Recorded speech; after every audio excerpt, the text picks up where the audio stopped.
কিছু কথা বলতে চাই। আজকে যারা আছেন সবার উদ্দেশ্যে আমি টাঙ্গাইল থেকে আসছি। আমরা আমাদের আসলে বিপদের জায়গাটা হলো ঢাকার কাছাকাছি হওয়ার কারণে আমরা টাঙ্গাইলবাসীরা আসলে খুবই বিপদের মধ্যে আছে যে আমাদের কৃষি জমিগুলো সব ইন্ডাস্ট্রির দখলে চলে যাচ্ছে। এটা আসলে আমরা অনেক কথা বললেও আমরা বন্ধ করতে পারতেছি না। আমি সচিব মহাশয়কে বলবো যে আমরা অনেক সময় খুব ব্যথিত হই যে আমাদের যে কৃষি জমিগুলো আছে, আপনারা যারা উত্তরবঙ্গে যাবেন দেখবেন হাইওয়ের দুই পাশে অনেক নাম করা ইন্ডাস্ট্রিগুলো আসতেছে এবং তারা পুরো ওই চক, আমরা টাঙ্গাইলের ভাষায় বলি চক, এক একটা চক পুরাটা কিনে নেয় তারা।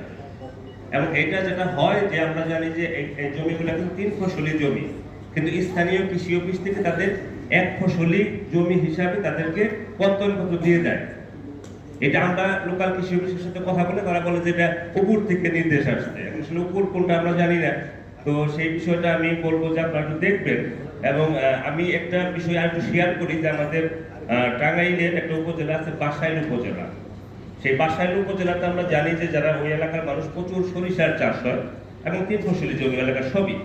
তো সেখানে একটা চায়না কোম্পানি পোল্ট্রি ফিড তৈরি করবে, তারা পুরো চকটা কিনে নিল। কিভাবে নিল? আমরা বারবার যোগাযোগ করলাম কৃষি অফিসে, তারা পত্র দিয়ে দিল, পরিবেশের আবার ছাড়পত্র লাগে। আর যদি কৃষি অফিস থেকে পত্রপত্র দেওয়ার পরে পরিবেশ দেয়, তখন তারা দোষ চাপায় দেয় যে কৃষি অফিসের উপরে, যে তারা তো পত্র দিয়ে দিয়েছে যে এটা কৃষি জমি না।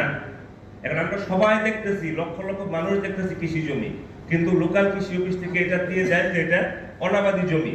সেই বিষয়টা একটু আপনারা দেখবেন যে এটা যাতে যেগুলো হয়ে গেছে এগুলো তো আমরা বন্ধ করতে পারবো না, কিন্তু আমরা চাই যে আমাদের টাঙ্গাইলের কৃষি জমি যেটুকু আছে সেটুকু যেন রক্ষা হয়। এবং এই বিষয়টা তারা যেহেতু লোকাল কৃষি অফিস আপনাদের কথা বলে, উপরের কথা বলে, আমি তো মনে করি আপনাদের সর্বোচ্চ উপরে আছেন, এই বিষয়টা দেখবেন যে আমাদের টাঙ্গাইলের কৃষি জমিগুলো যেন আর ইন্ডাস্ট্রিয়াল কবলে না যায়। ধন্যবাদ সবাইকে।